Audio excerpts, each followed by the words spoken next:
Hello, everybody. I'm a practicing therapist and a doctoral student of psychology. Today, I want to go over signs an avoidant is longing for you, missing you, desiring you, craving, whatever that trait, that concept you want to call it. It's when you're absent for a particular time and they can feel your absence and they want that absence to be over. And the difficult part for the receiver of this longing is that avoidants, they suppress their feelings, both dismissive avoidance and fearful avoidance, both male and female. What they do with any emotion that's intense is they try to suppress it and they avoid it. And so it doesn't look obvious. However, it shows up kind of indirectly, which is why I think this video is important, because somebody could be missing you and you might think the relationship is over or it's never going to happen. And that might be the case. Or you might find that your partner, significant other, ex, whoever it is, has pretty much all of these traits and actually they do miss you. And it's likely, at least for your own perspective preparation for whether you guys get together or not, that you're at least aware that this is happening so that you have more insight. So I'm just cutting in to make this particular point regarding anyone who's interested in my practice information. If you're not, just skip a minute or two ahead and then you can resume back to the video that you're watching. And I'm a practicing therapist, as you guys know. I practice in Virginia and other jurisdictions. However, a lot of you folks are not in Virginia, which I'm not surprised with. Virginia's not that dense, at least not compared to other states. And so what I did was I separated my practice with therapy and consulting, but I put a separate part of my practice with consulting. Consulting slots are a little bit more limited because I predominantly see my patients. However, I have consulting slots where I can see you just once or twice for that particular session, and we're not going to focus on any diagnostic impressions. We're just going to talk about relationship dynamics and attachment issues. So if you are having trouble with your husband, boyfriend, girlfriend, wife, or this person that is your love interest, I think it's important that we can talk about those things in a space. And so I have done that. So even if you're not in Virginia, you can see me for consulting. Just if you're interested in that, I will link that information down below for you guys. And then we can meet and talk and you can tell me a little bit more about your relationship and I can give you more perspectives and angles so that we can resolve those things together. And the first one is subtle or indirect or both. Subtle / indirect and or contact. They're not saying I miss you outright, but they try to stay connected. And I'm going to give examples of this. These are not the only examples, right? But these are some common aspects. They might react to your social media posts. They might randomly, maybe you guys are in school together and they randomly say, hey, how are you doing? Randomly. And no conversation otherwise. They might stay indirectly contacting you. So maybe you guys are in the same friend group. They might ask mutual friends about you. They may send you songs and memories you shared together. And typically what it is they're actually testing the waters. They're trying to stay, to be honest, relevant in your mind. They want to be prominent in your thoughts without being vulnerable. And sometimes it's not testing the waters, but a lot of times it is. I would say with fearful avoidance is a little bit more common that it's testing the waters, but both dismissive and fearful avoidance, sometimes what happens is they're actually not sure why they're so, the longing is uncomfortable for them. So they're trying to get rid of it by doing something really small to just, to try and reduce that feeling for the particular moment. So it's almost like they're caving in momentarily without doing the entire aspect, whatever it is. So it's almost like somebody, let's say they haven't eaten in a very long time, which nobody should be doing that, by the way. And you realize you're really, really hungry. You're getting a headache and you're like, okay, I'm just going to eat one cracker. Even though you definitely don't need one cracker, you need an entire meal. That's kind of what sometimes it can be.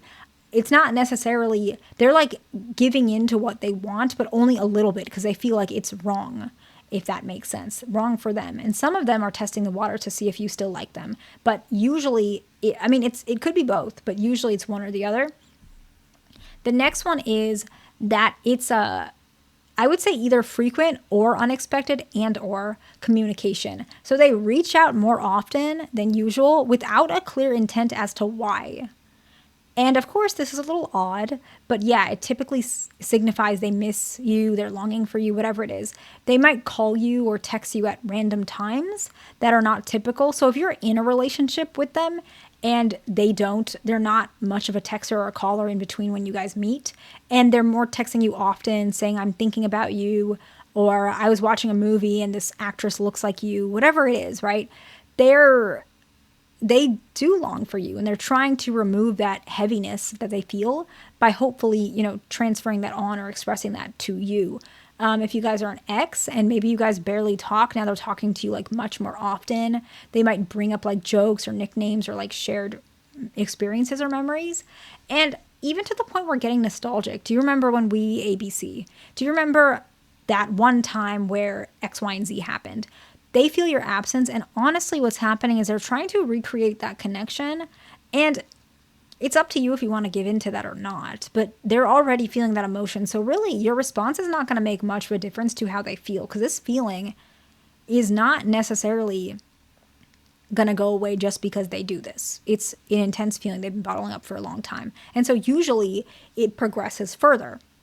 Now, sometimes further means that they're almost preparing to set up the potential or possibility to connect with you further, initiate getting back together. And sometimes what happens is it sounds, okay, I don't know how to word it, but like they're watching you. Okay. Not in like a weird way where they're like out your window. Please, I hope that's not what's happening. It's almost like they're like asking people about you. They're following the new people on social media that you're connected to. They watch every story. They comment about, if someone talks about you, maybe they defend you or they talk about you. They actually feel close to you, and they're preparing subconsciously for you to re-enter their life, which is why they keep you in their mind. That's usually where that comes from. The next one is they bring you up in conversations, I would say either directly or indirectly, and I'll explain that.